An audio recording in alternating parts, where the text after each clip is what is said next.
Welcome to Lucid Planet Radio with Dr. Kelly Neff. This hit show will illuminate your senses and empower you beyond your daily stressors and hardships. Renowned psychologist and author Dr. Kelly will captivate you with far-reaching topics and amazing guests as you wake to the greatest version of yourself. Learn to tap into your intuitions, think critically about our world, heal emotional and psychological wounds, and follow your passions to live your dreams. Each week, you'll learn how to navigate the global shift of consciousness and explore the deeper knowledge within. Welcome home. Now here's your host, Dr. Kelly Neff. Hello, everyone. I am Dr. Kelly Neff, and you are listening to Lucid Planet Radio on Transformation Talk Radio, CRN Digital Talk, and WBLQ 1230 AM, Rhode Island, Connecticut, and New York. Stay with us for the next hour and let us help you experience some really fun inspiration, creativity, and knowledge, because every week on Lucid Planet Radio, we have some of the most gifted scientists, healers, speakers, and authors helping you to become the greatest version of yourself. You can find out more at thelucidplanet.com. Stream all of our podcasts for free on lucidplanetradio.com, as well as iTunes, TuneIn Radio, and SoundCloud. Just search for Lucid Planet Radio. And you can also connect with me on social media, Facebook, Twitter, The Lucid Planet with Dr. Kelly. And now I'm even on Instagram. If you want a glimpse into my weird and wonderful adventures, Instagram, The Lucid Planet. I'm also so pleased to announce we are streaming now on CRN Digital Talk Radio, bringing us to over 11 million homes in the U.S. and over 100 countries. You can find out on the website, thelucidplanet.com, how to become an advertising partner, how to listen live, and also how to nominate people to come on the show. I also just want to apologize for my incredibly hoarse voice today. It's sounding a little better, but I was in Las Vegas this last weekend, and the exposure to all the people and the craziness and all the cigarette smoke in the hotels, I had no voice at all. So I have been drinking green juices inspired by last week's show with Dr. Ronnie, really bitter green juices like dandelion greens and watercress, but it's working. So anyway, I hope you're having a wonderful, healthy day. And, if you're curious about sugar and summer detox, check out last week's show with Dr. Ronnie. Now, for today's show, we're going to go on a little adventure, and this is a different show from the usual, something I'm really excited about. We are going to travel back to 500 AD to explore the myth, the legend, and the reality of the lost tomb of King Arthur. Now, I'm a huge history fan, and I definitely read The Myths of Avalon when I was younger, and I've always been fascinated by paganism, British traditions, the Druids, the ancient Romans, Knights of the Round Table, and King Arthur. And what really amazes me is that the story has lasted the test of time. It's 1,500 years ago this has purported to happen. And I'm just so curious, this has become really integrated in our collective unconscious of like the hero's journey. And so what is it about the story of Arthur that captures humans? And really, is it more than just a myth? I am really excited today to welcome historian and author Graham Phillips to the show, who's joining us all the way from the UK. And we're going to talk about whether the lost tomb of King Arthur has actually been found. In other words, was Arthur a real person? Can we find him? And Graham Phillips is a British nonfiction author, and he has investigated all kinds of historical mysteries since the 1800s. Enigmas like obviously King Arthur, as well as Robin Hood, the death of Alexander the Great. He's researched various biblical conundrums such as the Holy Grail and the Ark of the Covenant. He has written 15 published books. He's appeared on many broadcast documentaries over the years, and he lives in England, and he works full-time as what he would describe to be a historical detective. And he has also been described as a modern-day adventurer and a real-life Indiana Jones. Oh, that's so exciting. So on that note, let's please welcome Graham Phillips to the show. Hi, Graham. Hello, Kelly. Thank you very much for having me on. It's wonderful to have you on, and you sound great. I know you're coming from England, and it's late there, so I appreciate you taking the time to join us. Yeah, it's almost the middle of the night, and it's also winter here. No, that's a joke. It isn't very warm. I used to live in the UK, and yes, there would be like when the sun comes out, every single person's out in that pub garden because it's such a rare event, even in the summer, unfortunately. We've had 3 days of it. That's it. 3 days of sun. Oh man, I'm not. I'm not sad to live in Colorado, which has the most days of sun per year of anywhere in America, at least, I believe, aside from maybe Hawaii.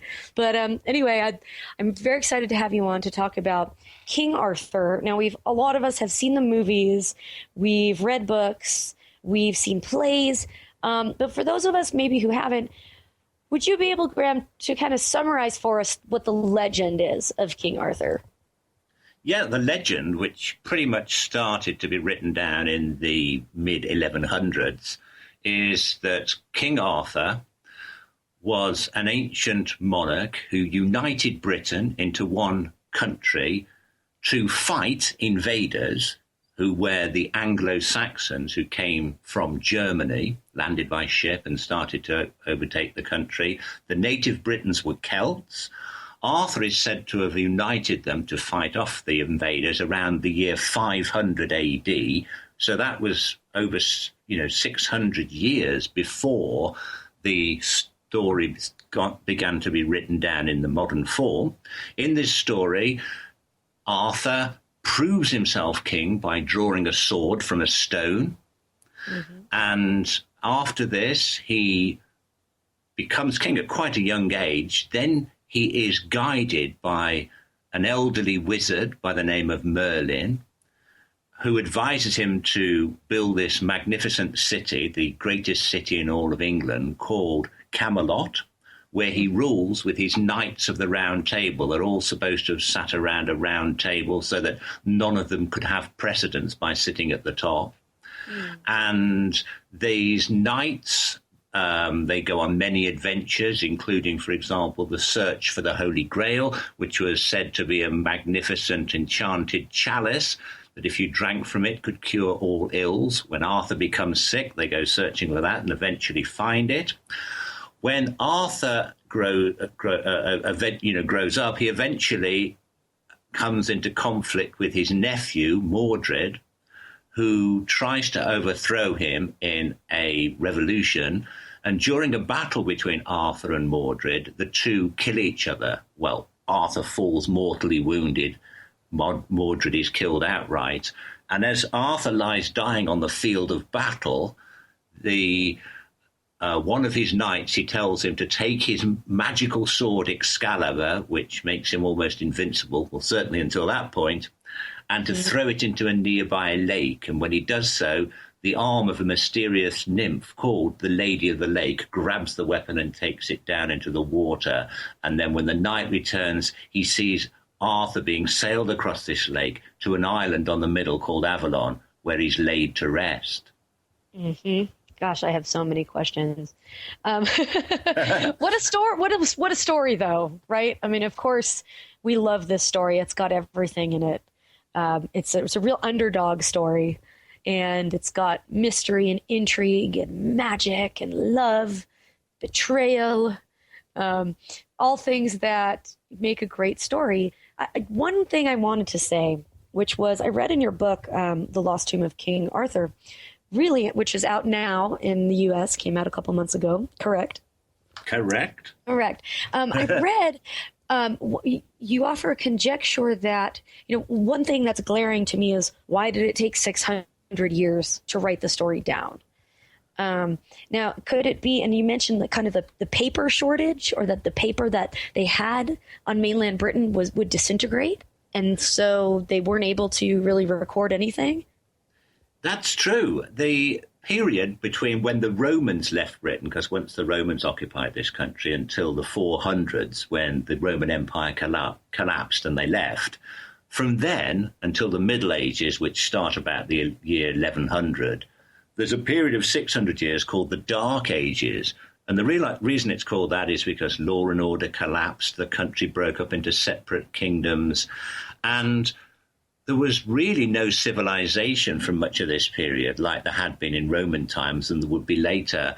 And the one thing that people forget is that it's not just a case. One of the things is that very few records survive from this period. So we don't really know a lot about what happened. But the legends that appeared, the reason why they weren't actually written down or any records is because they didn't have paper. It takes a lot to make paper. The Romans had, well, you may as well call them factories for making it. And these didn't exist during the Dark Ages. So firstly, there was very little to write on. People could write on parchment, which is skin of an animal. And also, of course, there was no schools, and so few people could write at all. So it was left to a few monks in monasteries who made their own paper to record things. Mm-hmm.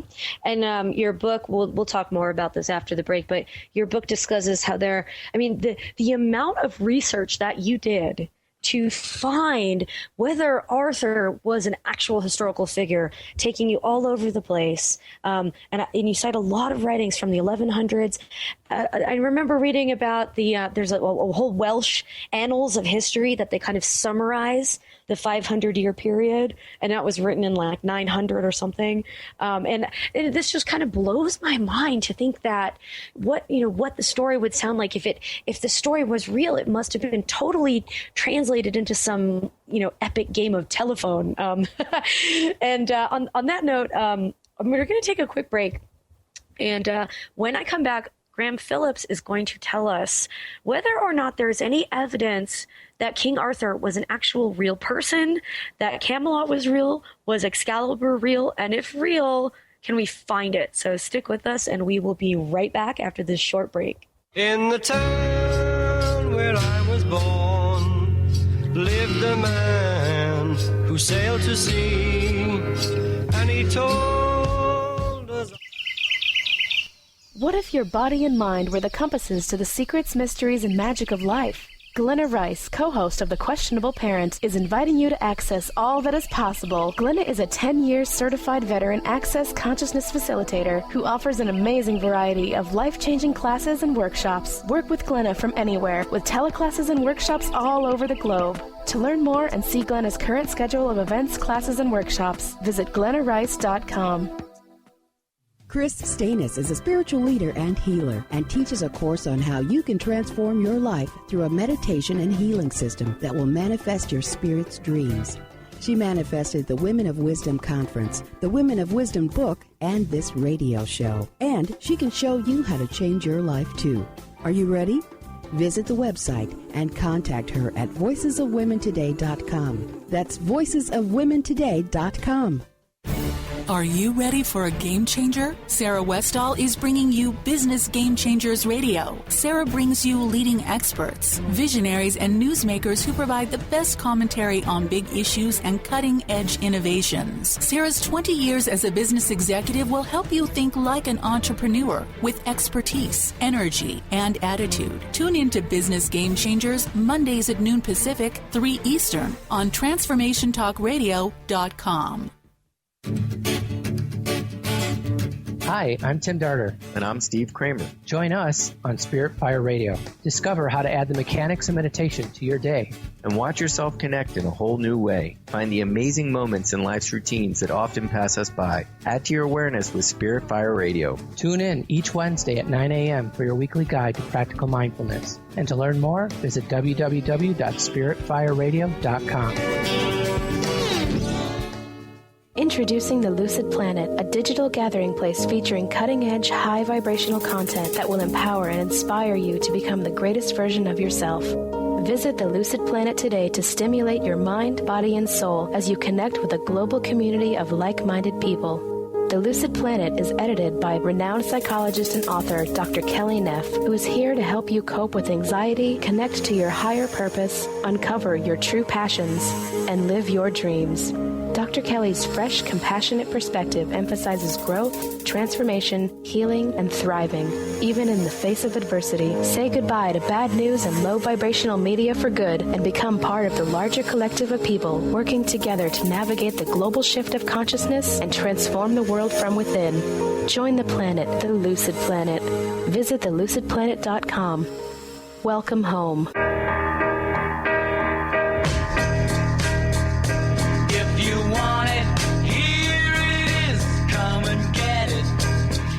Better hurry. break. Hi. Sorry. I'm Dr. Kelly, and you are listening to Lucid Planet Radio on Transformation Talk Radio. I am here with Graham Phillips, historian and author, who is talking with us about really his research and discovery of potentially the lost tomb of King Arthur. And I was telling Graham over the break, I have been getting blown up by listeners saying that he has the best accent ever. And I kind of agree. I mean, his voice is amazing and his work is amazing. So, Graham, I want to make sure that everybody knows how to contact you to find out more about all of your amazing research and your book. Well, my website is grahamphillips.net. That's GrahamPhillips. You don't say double L, you say LL in America, don't you? Yes. .net. But if you just type Graham Phillips, author, into Google, you'll find me. And on the first page of my website, there's a little picture of each of my books, and you just click on that, and it'll give you a good few pages all about what each book's about, with lots of pictures and so forth. That's all you have to do. Perfect. And I have to say, one of the things, Graham, that is so amazing and impressive about all of what you've accomplished and what you're doing is that for those of our listeners out here, Graham is not an academic. He is not part of the establishment. He is not part of a historical society. He has literally been out there kind of like I said earlier, kind of Indiana Jonesing it, doing this research on his own and finding out things that nobody else has found out. Graham, what motivated you to get into this? Well, I wondered why the King Arthur story, something which has become so big, ever got going in the first place. And I thought, could there be some truth behind the medieval tales? And incredibly, although very few documents survive from the Dark Ages, there are a few. And one of these was written in 830 by a monk called Nennius in England. And he wrote a history of Britain. And in this, he includes King Arthur. And he says that he was a king who united the Britons around 500 AD. Wow. But he doesn't include all sorts of fanciful tales like damsels in distress and fighting dragons and all this sort of thing. He simply portrays Arthur as an historical figure, and he records his battles. So I thought, wow, it seems that Arthur is recorded in history over 300 years before he becomes this character of fantasy. And so how did that kind of lead you on this search? I mean, this has been years in the making, hasn't it? Yes. He gives us a very precise time when Arthur came to the throne. He says it was in 493. You can work that out by other events he does mention that are taking place in Rome. Sure. And that in 500 AD, he fought a battle at a place called Badon. Now, if we go to records that are kept from the period that Arthur is said to have lived, we find there's another monk called Gildas, and he writes, and his work still survives, he writes that the Battle of Badon was a real battle in which the Britons, led by a great leader, managed to defeat the enemy.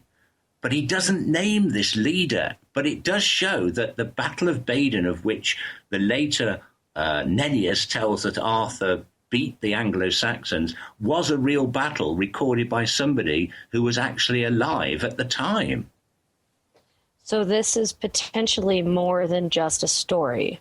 That Absolutely. Actually happened.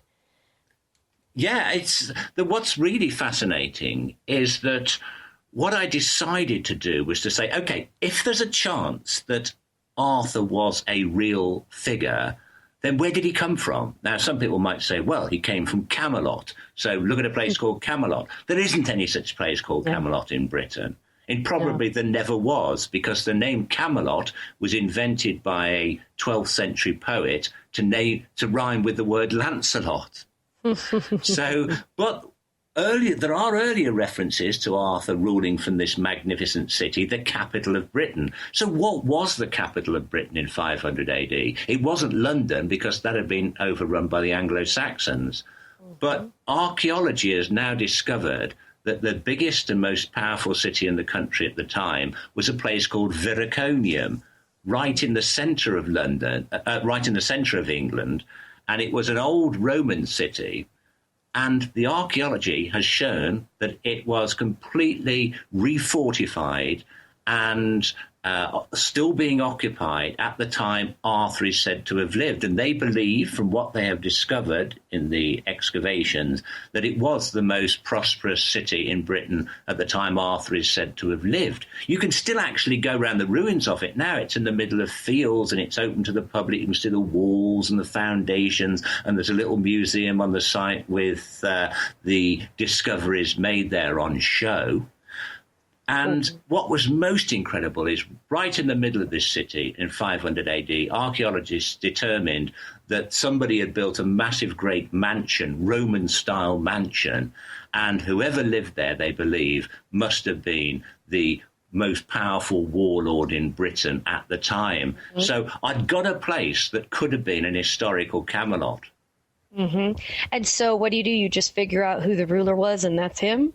Or is it more complicated than that? That seems to be it. That's the second point. Now, so actually finding out who ruled there wasn't that difficult. Records survive, like the one you mentioned earlier, like these Welsh British annals that were written in 900, summarising history of the Dark Ages. And it tells us that the man who ruled there was somebody, and in 500 AD, called Owen Llangwyn. Owen. So he wasn't called Arthur at all. When I found that out, I thought, oh, no, well, maybe I found a man that did what Arthur did, but he wasn't called Arthur. Sure. But then when I read the monk Nennius again through his work, and remember, he wrote within living memory of these events of the time Arthur was alive, he refers to this man Owen, the man who ruled Viraconium, under a title. He calls him Ursus, and that's Latin, as he wrote in Latin. That in English is a bear, like the animal. And it was common practice for the Celtic people of Britain at the time to adopt the names of animals as an honorary title in some way typifying their prowess. For example, the fox, if you were cunning. This man, Owen, was called the bear. And this is the fascinating part.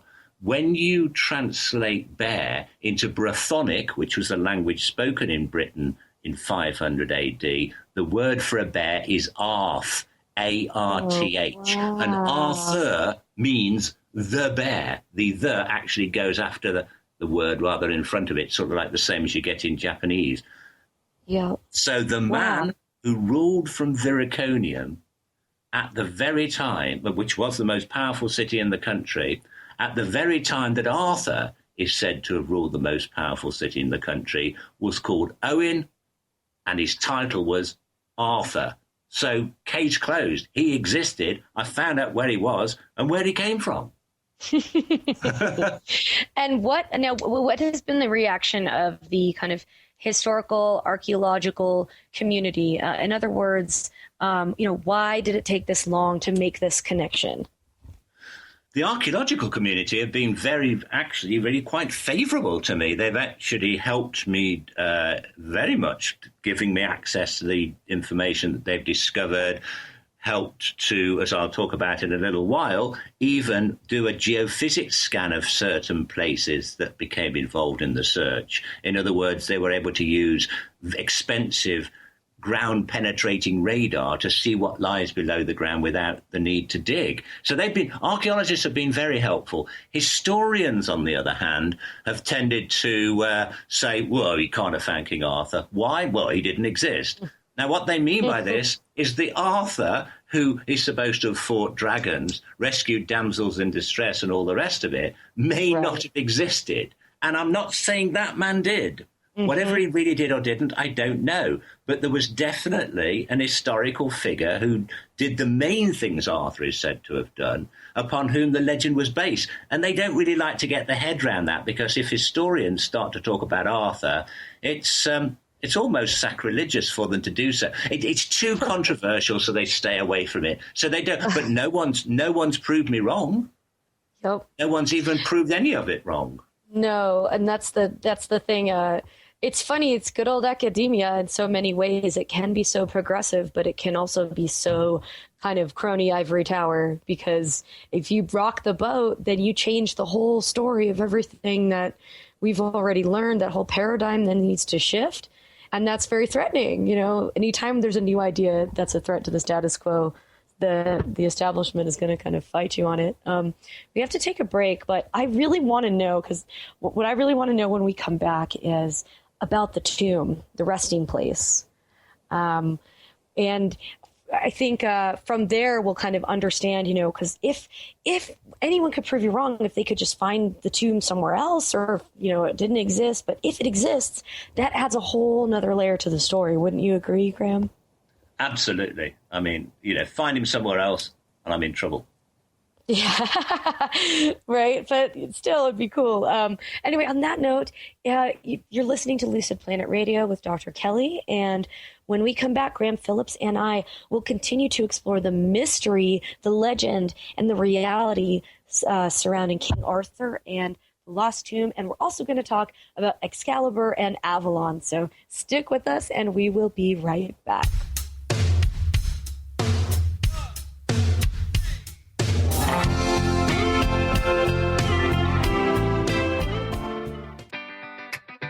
Get ready to rid yourself of all that is weighing you down and holding you back from living the life you want for yourself. Coming Clean, The Art of Transparency with Catherine Moss is a hit show for women in recovery who are ready to live life on purpose. Tune in and let Catherine help you live your truth one day at a time. Live each Tuesday, 9 a.m. Pacific on TransformationTalkRadio.com. Did you know that all of the shows on the Transformation Radio Network are available as podcasts to stream or download? Really? Check us out. Go to transformationradio.fm. We have business shows, spiritual shows, energy healing shows, and pretty much everything in between. Something for everyone, guaranteed to inspire, educate, and transform. We are transforming the world, one listener at a time. Are you searching? Looking for a sign? A message you need to hear? From the great unknown, from the most mysterious place that is the most familiar to your soul in the depths of who you are. The universe put someone here to talk to, someone God gave a blessing to, that you may find insight with. TheAngelLady.net, 1-800-323-1790.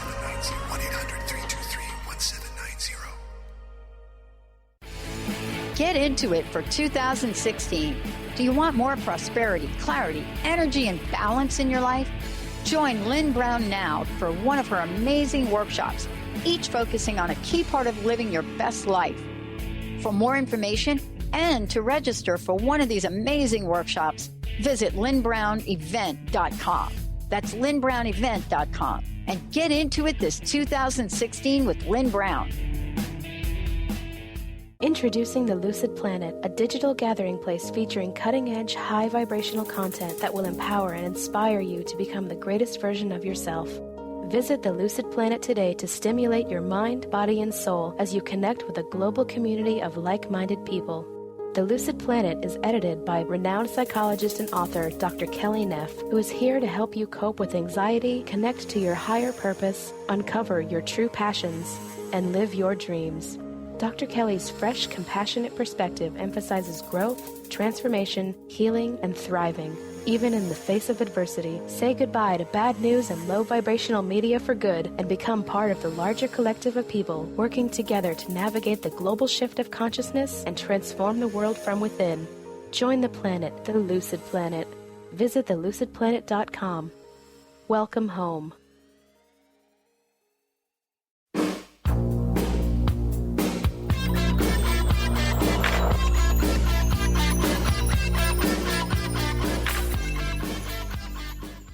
Welcome back to Lucid Planet Radio with Dr. Kelly, and I am here with Graham Phillips talking about the mystery, the legend, and possibly the reality of the lost tomb of King Arthur. And Graham, tell us about the burial place of King Arthur. Why hasn't it been found, and where do you think it is? The figure who I believe was the historical Arthur, Owen, whose title was the Bear, Arthur, he is recorded. Now, remember, no one before I has put together the references to Owain Thangwyn as being the king from Viriconium, and the fact that he is called the Bear Arthur. So the fact that people have known exactly where Owain is buried for what at least the records are freely available, no one bothered to go and really take much notice of that because nobody thought he was a really important figure, a known figure like King Arthur. Now, so the record survive as to where Owain was buried. And at Oxford University in the Bodleian Library, there is a manuscript that tells us he's buried at a place called the Churches of Bassa. Now, I thought it's got to be somewhere near Viriconium. I looked on a map and found that there is a place today, a village called Bass Church. Bass Church, Churches of Bassa, they're so similar that one has got to be the same as the other. And it's only about 8 miles north of Viriconium. So this seems to have been the place where Owain was buried, the historical Arthur. Now, when you go to Bass Church, just outside the village, there is a small hill, which was once an island in the middle of a great big lake. Now, over the years, the lake's dried up and only some of the lake survives. So you've got this hill on a flat plain with some lakes around it. Sure. But back in 500 AD, a limited amount of archaeology has shown that this place was occupied and used as some sort of ceremonial site. So it could be a burial site. Owain is said to have been buried in the middle of an area called Travail's Acre, so it's an acre of land. Well, there's an acre area at the bottom of this hill, and when you go there, it's surrounded by an embankment, so there is certainly, that was built many years ago, so it's certainly used for something. That seems to be where Owain was buried, but was he really there? I managed to get the archaeologists of the area to come along and use what's known as geophysics equipment. That's ground-penetrating radar that can look under the ground and tell what's down there without the need to dig, and also other forms of equipment that can see if there's metal objects under the earth and so on. And they found that right in the middle of this field is a circular ditch, or would have been a circular ditch that was then filled in. They can tell by the different type of soil. A circular ditch 6 feet wide and 6 feet deep. Now, that is exactly the kind of burials dating from around 1500 years ago, circular burials. And right in the middle of this ditch, they found a large metal, the readings showed there was a large metal object, probably the central boss, the central part of a shield. Now, it is also known from other archaeological sites that high status or warrior class individuals were buried lying on their side with their shield on their arm. So what's right in the middle of this place where Owain is said to be buried is a burial consistent with that of the period that he lived. So it's almost certainly his grave. And as I've already argued, there's no doubt that Owain was known as Arthur. And he ruled from the same place that Arthur is said to have ruled, inasmuch as he ruled from the capital of Britain at the time. So this, at the place called Bass Church, this hillock in the centre of England, is where I believe the historical Arthur is buried. So is that the land of Avalon, then, by the transitive property? Well, the thing is, remember I said at the beginning that Arthur in the early stories, in the romantic stories, is buried on an island in the middle of a lake. Well, this man was buried on an island in the middle of a lake as it was back then. So, yes, that could be the historical Avalon. And then, of course, the next question is, where is Excalibur? Now, this is a really fascinating story because when I was convinced that Arthur was real, I thought, what other parts of the story might be real? And obviously, fighting dragons is probably a bit over the top. But what about this Excalibur idea? Where did this come from? Well, according to the legend Excalibur is thrown to the Lady of the Lake. Now, that just sounded to me to be one of the less believable aspects of the tale. But incredibly, this proved to be possibly based on something that really happened, because the Roman writers who were in Britain tell us that the ancient Celts used to have a funeral practice when a leading warrior was being laid to rest. His sword was thrown into a lake, a sacred pool or lake, as an offering to a water goddess. Mm-hmm. So could this have been where the whole idea of Arthur's sword being thrown to the Lady of the Lake comes from when he's dying? It kind of gave them safe passage to the underworld, if you like. It was an offering. Now, what made me convinced that this was how the story originated is because this goddess, this lake goddess, was known as Viviana. And in the very earliest tales of King Arthur, the Lady of the Lake is called Vivian. Viviana, one's got to be based on the other. So I think Excalibur, really, the Excalibur story is based on something that really happened. So if the tale of Arthur's sword being thrown into the lake that surrounds where he was buried on Avalon is true, then could there be something in one of the parts of the lake that still survive today? And I managed to organise, and all this was filmed for a National Geographic programme, and they got hold of marine archaeologists who went up and down the lake with special equipment to scan the bottom, and it looked as though there was something in the middle of the lake, an iron object that's, and also other metals that could have been precious metals like gold.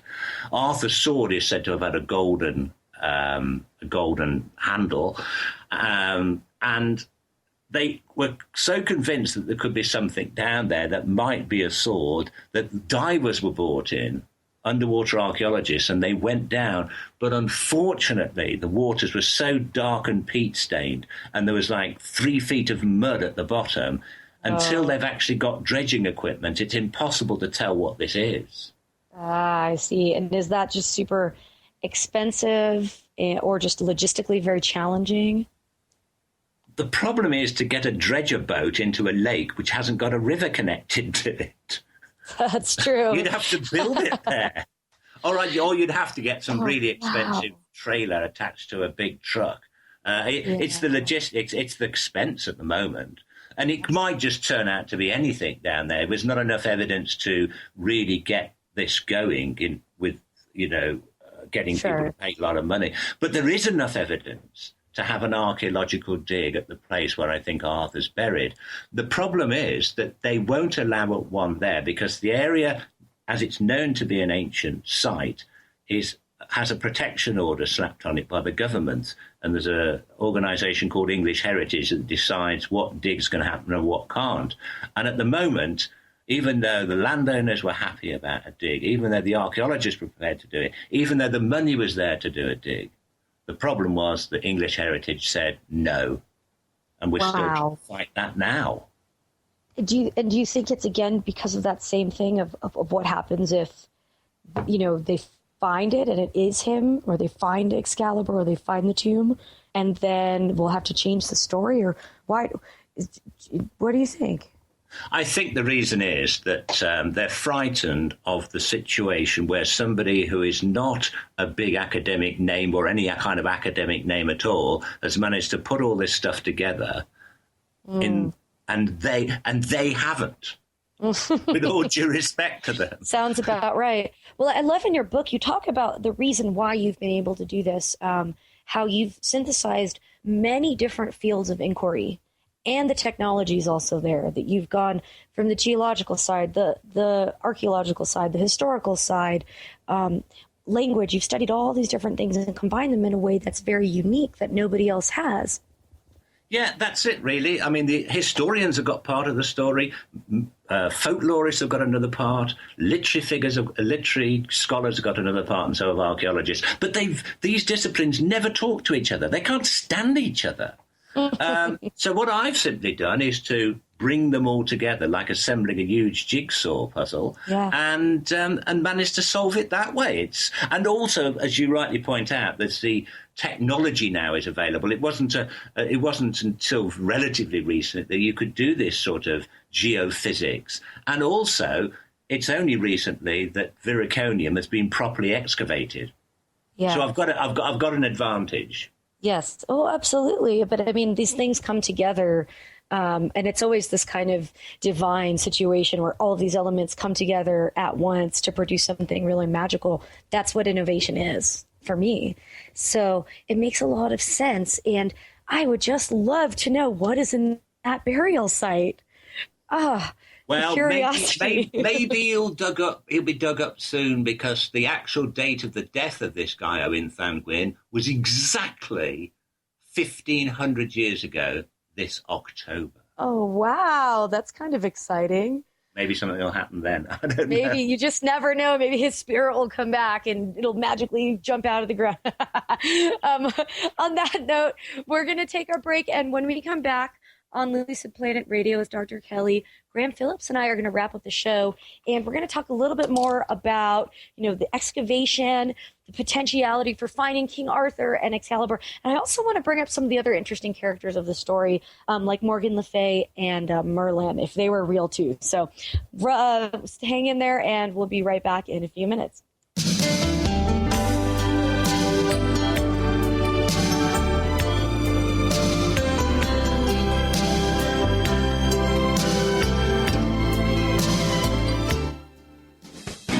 Wow. Hey, everyone. Welcome. Welcome to the Dr. Pat Show. This is Talk Radio to Thrive By. I'm telling you, I got to pinch myself some days, because when each of us gets called to do something that we so not thought was in our wheelhouse to do for a purpose that's so much greater than us, we get to show up and shine. If you would like to show up and shine on the Dr. Pat Show as a co-host or sponsor, send us an email to inspire@thedrpatshow.com. Are you and your family looking for one manageable lifestyle change that will positively impact your health? Look no further. That change begins inside your drinking glass. Learn how to put a lid on junk drinking by sipping from a recipe collection of colorful, fresh, tasty, wholesome fruit and vegetable blends. Get your copy now of Sip the Garden. Fun, easy drinks for a healthier family by T. Carey Mitchell. Visit lifestyle120.com for information on how to order. Get ready to rid yourself of all that is weighing you down and holding you back from living the life you want for yourself. Coming Clean, The Art of Transparency with Catherine Moss is a hit show for women in recovery who are ready to live life on purpose. Tune in and let Catherine help you live your truth one day at a time. Live each Tuesday, 9 a.m. Pacific on TransformationTalkRadio.com. Get into it for 2016. Do you want more prosperity, clarity, energy, and balance in your life? Join Lynn Brown now through March for one of her amazing workshops, each focusing on a key part of living your best life. For more information and to register for one of these amazing workshops, visit lynnbrownevent.com.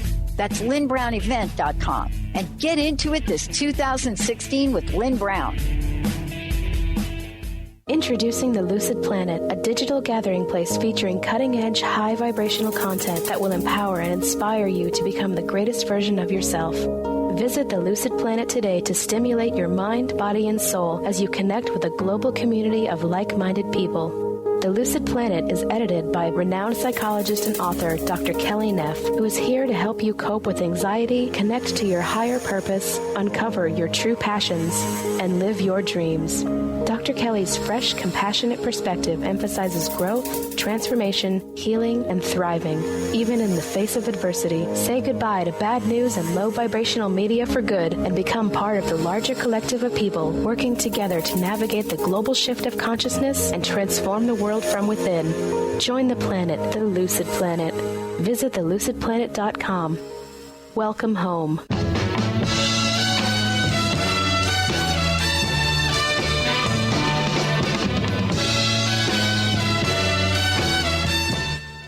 Welcome back to Lucid Planet Radio with Dr. Kelly, and I am here with Graham Phillips talking about the discovery of potentially the lost tomb of King Arthur. Now, Graham, I have got the chills right now, and I want you to tell our listeners, we were just discussing during the break If Arthur was a real person who you've identified as Owen or the bear, then surely we can trace his lineage to modern day Britain right now, can't we? Indeed we can, and I have done just that. What I became fascinated by was that Arthur's tomb is said to have on it, his gravestone, the words, Arthur, the once and future king. Now, maybe there's such a gravestone underneath the earth if we ever get permission to dig, which will be one way of identifying if it was Arthur or not. But it may not be true. It may be just a legend. But the legend came about because Arthur is said to one day live again and come back and rule the country at the time when Britain is in great danger. Now, the thing is that in the earliest version of this story, it's not that he will live again, but his lineage will not sit upon the throne again, his descendants until that time. Now, I have traced the direct descendants of Owen, the bear, Arthur, right the way down until modern times. From the Middle Ages, they became the Spencer family. And one of the Spencer family was Princess Diana, Lady Diana Spencer. Diana Spencer. And her son, William, is second in line to the throne after Prince Charles. So one day he will be king. And he will have been, when he becomes king, he will be the first king to rule Britain of the same line as Arthur since Arthur. So in other words, that's the time when Arthur's line will sit on the throne again. And you know, the really fascinating thing is William's middle name is Arthur. It's Arthur. He was also born on Midsummer's Day, which is a Celtic festival. Yes. Yep. Oh, wow. That's so amazing. So even though, you know, so much has happened, but it almost seems like these, you know, secret pagan legacy lineage is still afoot, working, you know, possibly for the good of England. I've always thought he'd be a great king. I don't know. It's fascinating. He is. He's much more much more talkative than his grandmother. Yeah, but you know, I love that because who knows, right? We live in a kind of magical world, and but yeah, that just totally gave me the chills. And I wanted to talk just in the time we have left a little bit more about the more magical characters in the story, because that, you know, we can't help but want to see the magic in things, and you know, maybe it was there and we've lost it. Or maybe we're finding it again. A lot of people are talking about this awakening, that people are waking up to their hidden psychic gifts and synchronicities in the universe and manifestation. And characters like Merlin and Morgan in the story, you know, Merlin, of course, we've all heard of Merlin. He's always portrayed as kind of this wizardy, Gandalf-y character. But your book says that he had a different kind of role. Is that true? He was half a Gandalf-y type of character. You've invented a new word for the English dictionary. He was half a Gandalf-y character, but he was also a warrior. The earliest references to Merlin in the story call him Ambrosius, and he only became Merlin once he became this wizard. And once again, the name Merlin is a title. It means the eagle in ancient, the British language, and still a bird of prey called the eagle today. So Ambrosius and Merlin seem to be like one and the same. Now, this Ambrosius is said to have been a warrior who was fighting for the Britons before Arthur came along, but he was wounded, he grew older, so he had to retire, and therefore advised Arthur. Now, did this man exist? Yes, he did. A man called Ambrosius, as a warrior in Britain, just before Arthur's time, is recorded in some of the few historical documents that survive from that period. So we know that he was real. We also know that at the same time as Arthur was living, there was also a man called Merlin, and he's recorded as being a bard. Now, what a bard was a poet who wrote poems about the leaders of various courts, kings, princes, noblemen. And they also were magicians in a sense, in as much as they were thought to to be able to perform miraculous deeds. And the Romans refer to them as having amazing memories. They developed these astonishing memory techniques to remember long verses, for example, in their poetry. They also practiced something which sounds, according to what the Romans say, very similar to what we today would call hypnotism. And they were also skilled in using drugs, in other words, medicinal herbs, for curing sickness and for inducing hallucinations in people to send them on spirit quests, if you like, spirit visions. So like all these things seem to be, and also because Merlin was previously a warrior, Ambrosius, the role to advise the young Arthur on military matters fits perfectly. And also the role of the Gandalf-y type figure comes about because of his knowledge of medicinal herbs and his apparent ability to perform miracles through hypnotism and this sort of thing. Mm-hmm. So he was real. That is so cool. Very quickly, in the couple minutes we have left, one thing I had to bring up. We've seen the Hollywood portrayals. There's a new movie coming out next year, Guy Ritchie's producing, with Charlie Hunnam as King Arthur, that's supposed to show King Arthur's darker side. But I have to ask, and you do a great job discussing it in your book, is there any legitimacy in the way that these films are produced by Hollywood, or is there a lot of stuff that's possibly wrong about the year 500 AD when we're talking about Arthur? Well, first of all, the story of Arthur has him living in a huge Gothic castle. These weren't built until the Middle Ages. In 500 AD, there'd have been Roman-type cities, and their defences would have been wooden stockades. Mm-hmm. They wouldn't have fought with shining armour, but would have worn chainmail sort of armour. They wouldn't have had great big broadswords like the knights did in the Middle Ages, but shorter style stabbing Roman swords. So the historical Arthur would have been more like a Roman than a knight in shining armour. And very few of the films ever show Arthur in that way. They show him as his medieval counterpart. So I don't know what this new film's going to show him as. I can't wait to see. A leprechaun? Yeah. Who knows? It'll be interesting. Apparently, it's going to be a series. Vampire, yeah, might as well put some werewolves and vampires and the whole shebang in there. This is a story that we've all grown up with. Even my boyfriend says the cartoon of the Sword and the Stone is still like his favorite ever cartoon from when he was a kid. And, I guess what's great is that the story has captured the imagination of so many, but actually the fact that it might be rooted in reality makes it that much better. Don't you agree? Absolutely. It makes the whole thing. And certainly when you can go to one of these old Roman cities, Viraconium, and you look round and you think, this may have been where the characters that were behind the story of King Arthur and his knights, the real tough Celtic warriors that met here and fought off a much larger force than themselves. This is where it all started. It's quite an amazing feeling. It really is. Well, that's all we have time for today. Wow, Graham, thank you so much for coming on the show. My pleasure. Thank you very much for having me on. It's been lovely to have you. And remember, to our listeners, you can find out all you need to know about Graham and all of his books at grahamphillips.net. And I will link this when I put the podcast up, so you'll just be able to click on it, just grahamphillips.net.